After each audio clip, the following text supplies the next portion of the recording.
ঈশ্বরকে খুব মান্য করে, ওনার জন্য কি না করে। ভিন্ন ভিন্ন নামে তাকে স্মরণ করে, তাকে পুজো করে, তার আরাধনা করে। সে জানে যে ঈশ্বর তাকে শক্তি অবশ্যই দেবেন, তাকে সাহায্য অবশ্যই করবেন। কিন্তু যখন প্রশ্ন আসে গুরু এবং ঈশ্বরের, তখন গুরুর মান কখনো কম হওয়া উচিত নয়। কারণ সত্যি বলতে কি, গুরুই হলেন সেই সিঁড়ি যা বেয়ে আপনি ঈশ্বরের কাছে পৌঁছানোর পথ খুঁজে পাবেন। সেই পথ আপনি গুরুর থেকেই পাবেন। গুরু না থাকলে আপনি কখনো ঈশ্বর লাভ করতেই পারবেন না। আর জীবনে অনেক সময় লক্ষ্যের থেকেও অনেক বেশি গুরুত্বপূর্ণ হলো পথ।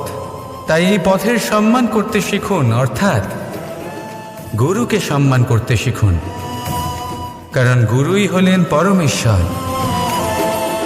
তাহলে আসুন আর আমার সাথে ভালোবেসে বলুন রাধা রাধা।